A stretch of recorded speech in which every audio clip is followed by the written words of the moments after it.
다 같이 사도신경으로 신앙 고백 드리겠습니다. 전능하사 천지를 만드신 하나님 아버지를 내가 믿사오며 그 외아들 우리 주 예수 그리스도를 믿사오니 이는 성령으로 잉태하사 동정녀 마리아에게 나시고 본디오 빌라도에게 고난을 받으사 십자가에 못 박혀 죽으시고 장사한 지 사흘 만에 죽은 자 가운데서 다시 살아나시며 하늘에 오르사 전능하신 하나님 우편에 앉아 계시다가 저리로서 산자와 죽은 자를 심판하러 오시리라. 성령을 믿사오며 거룩한 공예와 성도가 서로 교통하는 것과 죄를 사하여 주시는 것과 몸이 다시 사는 것과 영원히 사는 것을 믿사옵나이다. 아멘. 오늘 우리에게 주신 하나님 말씀은 구약성경 사무엘상 8장 4절에서 7절까지의 말씀입니다. 구약성경 418페이지에 있는 사무엘상 8장 4절에서 7절까지의 말씀, 구약성경 418페이지에 있는 사무엘상 8장 4절에서 7절까지 말씀을 제가 읽어 드리겠습니다. 이스라엘 모든 장로가 모여 라마에 있는 사무엘에게 나아가서 그에게 이르되 보소서 당신은 늙고 당신의 아들들은 당신의 행위를 따르지 아니하니 모든 나라와 같이 우리에게 왕을 세워 우리를 다스리게 하소서 한지라. 우리에게 왕을 주어 우리를 다스리게 하라 했을 때에 사무엘이 그것을 기뻐하지 아니하여 야훼께 기도하매 야훼께서 사무엘에게 이르시되 백성이 내게 한 말을 다 들으라. 이는 그들이 너를 버림이 아니요 나를 버려 자기들의 왕이 되지 못하게 함이니라. 아멘. 오늘 주신 말씀을 가지고 다윗 첫 번째 시간으로 우리에게 왕을 주소서라는 제목으로 말씀의 은혜를 함께 나누려고 합니다. 저는 한 주 동안 다윗이라는 인물에 초점을 맞추어서 함께 은혜를 나누고자 합니다. 다윗의 전체 인생을 다루려면 한 주로는 턱없이 부족할 것이기 때문에 이번 주에는 왕으로 부름받기 위해 하나님이 준비시키는 과정인 광야 생활까지를 다루면서 기회가 되면 다음번에 나머지 다윗의 그 다음 인생의 이야기도 함께 나눌 수 있으면 좋을 것 같습니다. 제가 성경 인물 중에 특별히 다윗을 선택한 이유는 크게 두 가지입니다. 첫 번째는 다윗은 아브라함과 함께 하나님의 구속사역의 중심이 되는 그런 인물이기 때문입니다. 마태복음 1장에 보면 예수님의 족보가 나오고 그 예수님을 뭐라고 소개하고 있습니까? 아브라함과 다윗의 자손 예수라라고 이렇게 소개하고 있지요. 그러니 아브라함과 다윗은 특별히 하나님의 그 구속사 안에 중요한 위치를 차지하고 있는 인물이라고 말할 수 있기 때문입니다.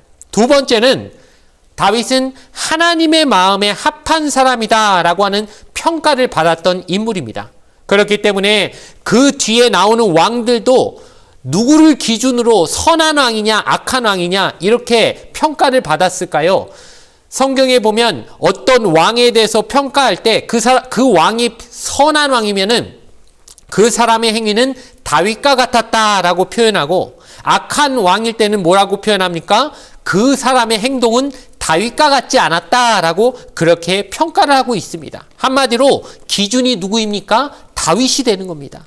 선한 왕과 악한 왕의 기준이 되는 사람이 다윗이었다면 우리 역시 그 다윗이란 인물의 생애를 통해 우리의 신앙의 위대한 모델로 삼으면 좋지 않을까라고 생각을 하게 되었습니다. 그래서 바로 다윗이란 인물을 좀 유심히 살펴보면서 우리 신앙의 올바른 모델로 삼고자 하는 이번 설교의 주제에 합당한 그런 삶으로 나아갈 수 있게 되기를 주님의 이름으로 간절히 소원합니다.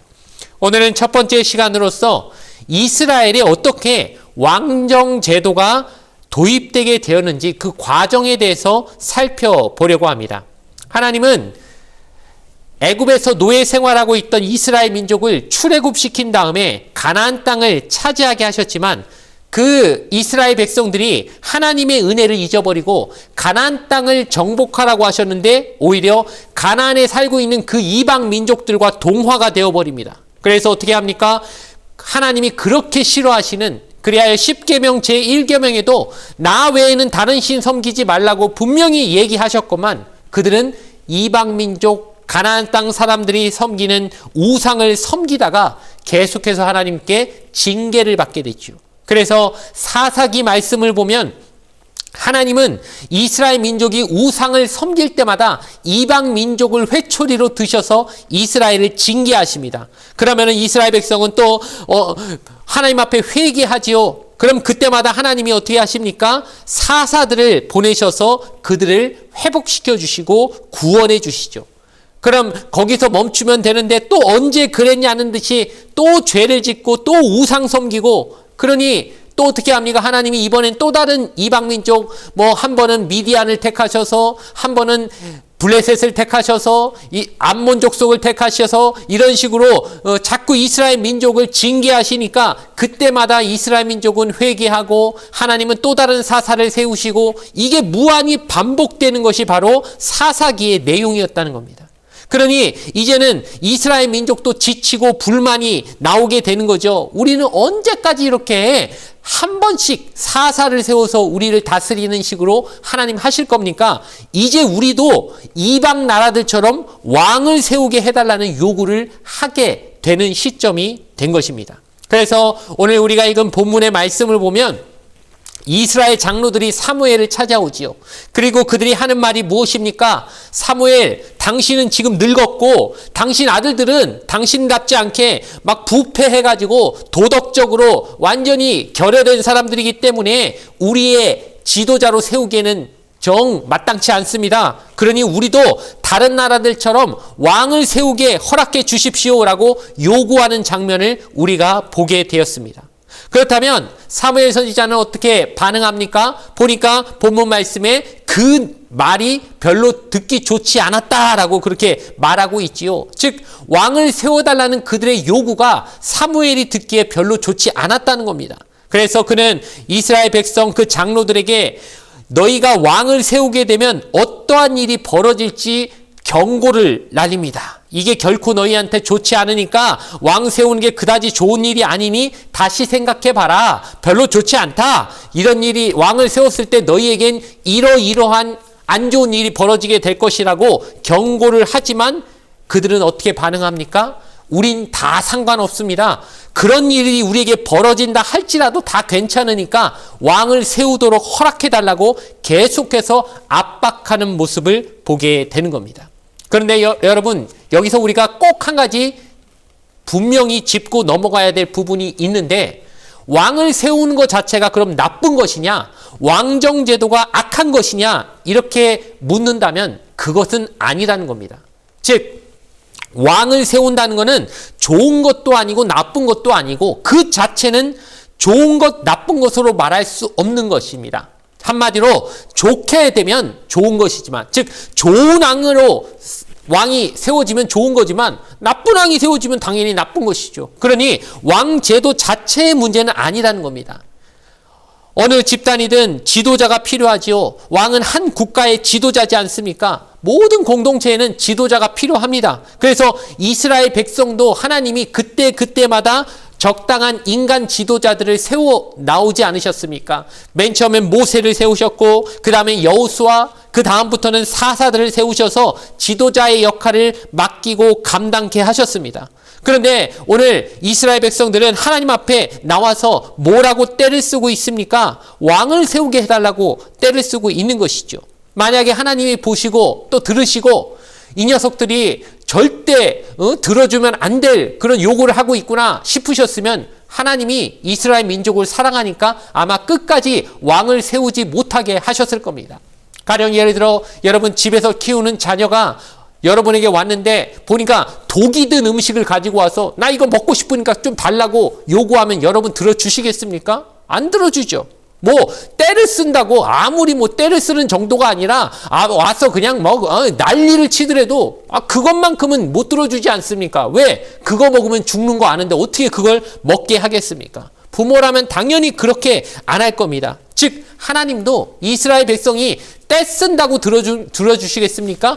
때 쓸어도 절대 안 되는 거였으면 끝까지 허락하지 않으셨을 겁니다. 그런데 왕 제도를 결국에는 뭐 별로 하나님이 마음에 들진 않으시지만 저렇게까지 때를 쓰니까 그냥 허락해 줘라, 사무엘아. 나도 원하진 않지만 저 녀석들이 원하는 그 부분이 절대 옳다고는 생각하지 않지만 그래도 허락해 줘라 라고 하시는 데에는 그 자체가 악이라기보단 그것을 구하는 그들의 태도, 그들의 목적과 동기 자체가 순수하지 않은 것을 알고 계시기 때문에 그럼에도 불구하고 그래도 한번 해봐라. 지들이 한번 해보고 당해봐야 뭐가 나쁜지 아니까 그래 허락은 해준다 라고 하는 정도로 그들의 요구를 들어주셨다는 것을 우리는 꼭 기억해야 할 것입니다.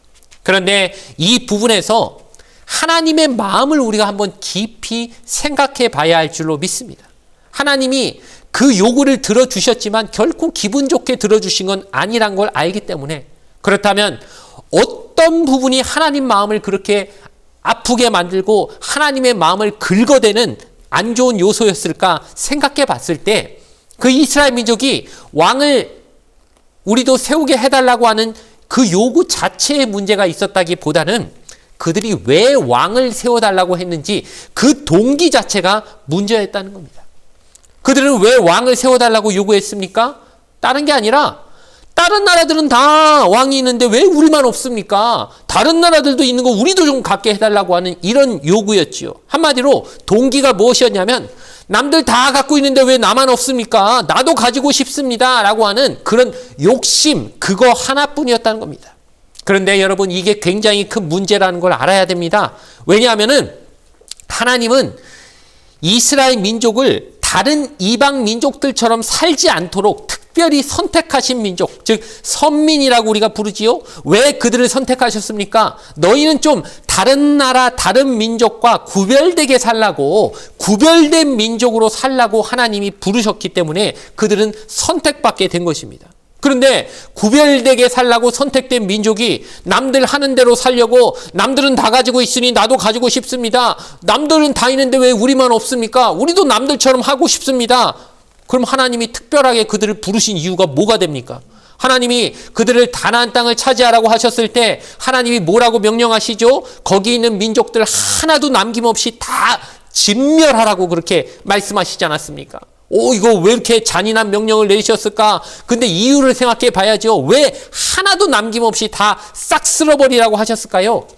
소수라도 남아있으면 꼭 그들이 문제가 돼가지고 마치 우리 몇 년 전에 코로나 바이러스 때문에 고생했을 때 생각해 보시기 바랍니다. 코로나 바이러스 그렇게 격리시키고 아무리 없애봐야 몇 명만 걸려가지고 돌아다니면 금방 전파가 돼가지고 전염이 돼가지고 또 수백만 명이 한꺼번에 막 걸리고 이런 사태가 발생하듯이 소수의 가나안 민족이라도 그 땅에 남아있으면 이스라엘 민족을 우상 섬기는 죄악으로 전염시켜버릴 거란 걸 하나님이 알고 계셨기 때문에 씨를 말려버리려고 화근을 없애려고 그 모든 사람들을 다 없애라고 진멸하라고 하나님이 그렇게 명령을 내리셨던 겁니다. 즉 그들이 그런에도 불구하고 가나안 민족을 몰아내지 못하고 소수를 남겨뒀기 때문에 이것이 두고두고 화근이 돼가지고 하나님만 섬기라고 했더니 자꾸 우상 섬기는 이들이 반복이 되고 그래서 결국 하나님의 백성이라고 하는 정체성이 다 너덜너덜 넝마가 돼버려가지고 망가져버리는 계기가 되지 않았습니까? 즉 하나님은 이스라엘 민족이 좀 구별되게 살기를 원하셔서 율법에 보면 너희는 옷도 좀 다른 사람들과 다른 민족과 구별되게 입고 먹는 것도 남들 먹는 것 다 똑같이 먹지 말고 너희만의 음식법을 만들어서 먹는 것도 좀 구별되게 먹어라. 그리고 이스라엘 남자들에게는 할례를 주지 않습니까? 이것도 좀 구별되게 살라고 너희는 저 이방 민족들과 정체성이 다르니까 좀 다르게 살아라. 구별되게 살아라. 그렇게 명령하셨는데 오늘 말씀해 보니 이들이 와가지고 우리도 가나안 족속들 사는 것처럼 살고 싶습니다. 저들 하는 거랑 똑같이 하고 싶습니다. 이렇게 요구하는 것이니 하나님 마음이 얼마나 아프셨겠냐는 것입니다. 요즘의 교회는 뭐 좀 다를까요? 세상과 우리는 좀 구별된 모습을 유지하고 살고 있습니까? 아닌 것 같습니다. 교회가 교회답지 못하고 성도가 성도답지 못하고 그래서 교회 안에서 벌어지는 일이나 세상에서 벌어지는 일이나 뭐 별로 어디 여기가 어딘지 구분이 안 될 만큼 이런 엄청난 일들이 많이 벌어지고 있지 않습니까? 교회 안에서 서로 사랑하라고 하나님 그렇게 말씀하셨는데 여러분 사랑이 없으면 그 뭐 교회가 안고 빠진 찐빵이지요. 그 뭐가 있습니까? 사랑 없으면 뭐 그게 하나님이 일하시는 곳이라고 말할 수 있겠습니까? 그럼에도 불구하고 많은 교회가 서로 싸우고 분쟁하고 사랑이 어디 있는지 모습이 보이지 않는다면 여러분 이것이 어떻게 구별된 모습이라고 말할 수 있겠습니까? 예전에 어떤 내용을 듣다 보니까 참 부끄러운 모습이지만 어떤 판사가 말하기를 재판정에 와가지고 끝까지 서로 합의하라고 해도 합의하지 않는 사람들이 누구냐 했더니 교회 안에서 일어난 분쟁은 끝까지 합의를 안 하고 서로 양보를 안 한다는 것입니다. 왜냐? 서로가 끝까지 자기가 옳다고 주장하기 때문에 우리가 하나님 뜻에 따라 하는 것이기 때문에 저쪽은 하나님 뜻에 반대되는 것이기 때문에 죽어도 합의하지 못한다. 죽어도 양보 안 한다. 이런 식으로 끝까지 이 합의가 안 되고 양보가 안 되는 재판이 그 교회에서 걸은 재판이라서 참 골치 아프다. 그런 말을 했다는 얘기를 들은 적이 있는 것 같습니다. 참 불쌍하고 참 부끄러운 모습이 아닐 수 없습니다. 세상이 교회를 보고 좀 부러워해야 되는데 참 교회가 부럽다. 저 교회에 가보니 사람들의 얼굴이 너무 기쁨이 넘치고 저 안에 뭐가 있는지 모르겠다. 봤더니 예수 그리스도의 복음이 있는 것입니다. 그래서 저 복음의 힘이 무엇인지 저 예수 믿는 사람들 저 생명의 기쁨을 누리고 사는 것을 보니 너무 부럽다. 이렇게 나와야 되는데 오히려 교회가 세상을 부러워하면서 오늘 말씀의 이스라엘 민족처럼 우리도 저것 좀 가지면 좋겠다. 저 세상의 부귀영화 왜 저들은 있는데 우리는 없냐. 우리도 저것 좀 가지게 해달라고 하나님 앞에 그렇게 떼쓰고 있는 모습이 우리의 모습은 아닐까요? 오늘 본문에 나오는 이스라엘 백성의 모습이나 우리의 모습이나 별반 다를 게 없어 보이지는 않는지 한번 돌아보는 시간이 되어지길 바랍니다. 사랑하는 성도 여러분, 말씀의 결론을 내리려고 합니다. 하나님은 이스라엘 민족을 구별된 민족으로 살라고 선택하셨습니다. 우리 성도들도 마찬가지입니다. 세상에서 구별되게 살라고 하나님이 부르신 백성이 바로 우리 성도들인 줄 믿습니다. 그런데 뭐가 구별돼야 될까요? 하나님 백성은 뭐가 구별돼야 될까요? 그들의 주인이 다르다는 게 구별돼야 할 줄로 믿습니다. 누가 진짜 왕이냐? 인간은 왕이 아닙니다. 하나님이 우리의 진정한 왕이십니다. 그런데 세상 사람들은 가짜를 왕으로 섬기고 있지 않습니까? 그런데 우리가 그 가짜 왕을 부러워해서 우리도 왕을 세워달라고 하나님이라는 왕이 이미 계신데 우리 인간 중에 왕을 세워달라고 또 저 물질, 돈이 왕이 되게 해달라고 명예가 왕이 되게 해달라고 다른 권세가 왕이 되게 해달라고 끊임없이 하나님 앞에 엉뚱한 것을 구하며 떼쓰고 있는 것이 우리의 모습이라면 오늘 진정한 왕이신 하나님을 우리의 왕으로 모셔드리는 저와 여러분이 되어지길 바랍니다.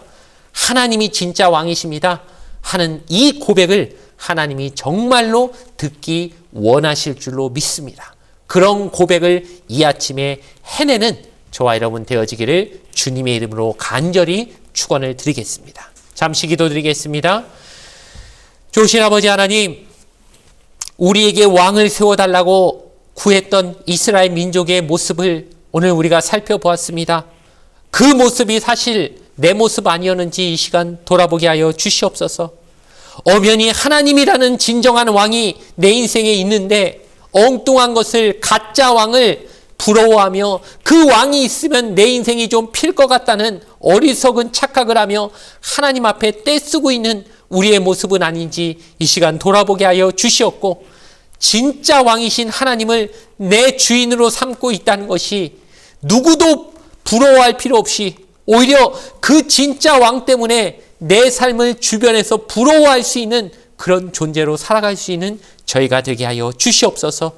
감사드리며 거룩하신 예수님의 이름으로 간절히 기도드리옵나이다. 아멘. 주기도문으로서 예배를 모두 마치겠습니다. 하늘에 계신 우리의 아버지여, 이름이 거룩히 여김을 받으시오며 나라가 임하시오며 뜻이 하늘에서 이루어진 것 같이 땅에서도 이루어지이다. 오늘 우리에게 일용할 양식을 주시옵고 우리가 우리에게 죄 지은 자를 사하여 준 것 같이 우리 죄를 사하여 주시옵고 우리를 시험에 들게 하지 마시옵고 다만 악에서 구하시옵소서. 나라와 권세와 영광이 아버지께 영원히 있사옵나이다. 아멘.